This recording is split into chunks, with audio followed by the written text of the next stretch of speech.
kita bicara kedaulatan pangan, maka semua diminta untuk serius mengurus persoalan pangan ini. Ya dari hulunya sampai ke hilir, termasuk modernisasinya, termasuk pupuknya. Siap untuk cooking lagi visi misi Capres 2024? Dari sekian banyak visi misi yang ditawarkan oleh 3 paslon, topik pangan dan pertanian penting nih untuk kita dalami. Kenapa? Di samping kebutuhan pokok yang kita konsumsi setiap hari, pangan juga penentu generasi emas 2045. Jadi, sudah siap menitipkan masa depan kebijakan pangan pada pasangan calon presiden kita? Terhibur karena meme boleh aja, tapi jangan lupa sama visi misinya ya. Sekarang saatnya kita analisis dokumen visi misi, hasil debat, hingga kutipan wawancara, sambil sedikit kita berikan resep kebijakan pangan ala Chef Chips. Kali ini kita akan unboxing visi misi pangan paslon nomor berapa ya? Ternyata pasangan calon nomor 3, Ganjar Pranowo dan Mahfud MD. Dari meme yang ramai beredar, paslon 3 sepertinya sudah siap banget nih untuk menghadapi debat maupun pemilu pada 14 Februari mendatang. Yuk kita tanyakan, apakah kebijakan pangan Ganjar dan Mahfud bisa penuhi piring kita dengan makanan bergizi dan terjangkau? Jika kita kulik lagi visi misi pangan Ganjar Mahfud, kedaulatan pangan jadi program sentral dari paslon nomor 3 ini. Tapi, swasembada pangan alias memenuhi kebutuhan pangan dari dalam negeri saja emang bisa dilakukan. Jadi, Ganjar Mahfud masih perlu nih mempertimbangkan kebijakan-kebijakannya. Untuk meraih kedaulatan pangan, paslon nomor urut 3 menjadikan riset dan inovasi benih sebagai salah satu prioritas. Inovasi ini sebenarnya sudah dijalankan oleh pemerintah saat ini.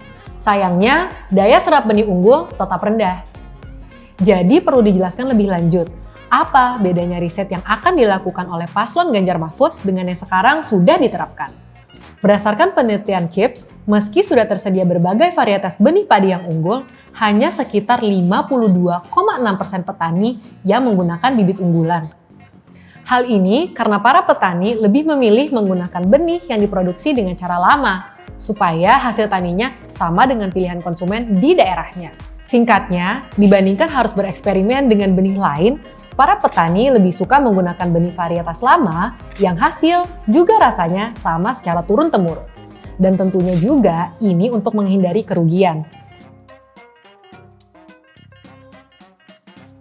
Jika terpilih nanti dan akan melanjutkan riset dan inovasi bibit, sebaiknya Ganjar dan Mahfud lebih fokus pada penambahan varietas bibit yang juga sesuai untuk setiap daerah. Tapi, lebih baik lagi dibandingkan pemerintah harus melakukan riset dan inovasi sendiri yang prosesnya membutuhkan waktu dan juga biaya, sebaiknya pemerintah bisa bekerja sama dengan perusahaan bibit swasta ataupun mengimpor bibit yang unggul. Selain itu, CHIPS juga merekomendasikan untuk menghapus kebijakan bantuan bibit yang selama ini sudah berjalan. Karena dalam kasus padi hibrida misalnya, kebijakan tersebut tidak berhasil mendorong adopsi benih padi hibrida secara permanen oleh petani.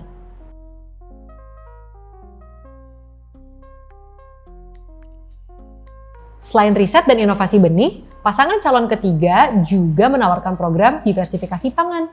Apa sih itu? Yuk kita dengar langsung penjelasan dari Ganjar. Dan kita terus genjot kedaulatan pangan kita melalui diversifikasi pangan yang Bu Mega tadi sampaikan. Biarkan yang makan papeda tetap makan papeda. Biarkan yang makan tiwul tetap makan tiwul. Dan yang makan beras juga makan beras. Karena sorghum pun bisa menjadi sumber pangan. Intinya, diversifikasi pangan bertujuan untuk membuat pilihan pangan masyarakat Indonesia jadi lebih bervariasi. Alias kita nggak cuma makan nasi aja. Kebijakan ini adalah langkah yang baik untuk menyeimbangkan kebutuhan gizi kita, yang secara porsi terlalu berat pada karbohidrat dari nasi. Tetapi kalau pangan yang diganti adalah bahan pangan pokok seperti nasi atau tepung terigu, apa mungkin masyarakat Indonesia bisa langsung setuju? Coba bayangkan, nasi di warteg tiba-tiba diganti jadi kentang. Apa semua masyarakat Indonesia suka? Substitusi pangan pokok seperti yang dianjurkan visi misi Ganjar Mahfud akan memerlukan pembiasaan baru bagi cita rasa yang sudah kita kenal. Dalam visi misi Paslon 3 juga disebutkan tentang pengendalian impor pangan seperti gandum, yang merupakan bahan utama mie instan favorit kita.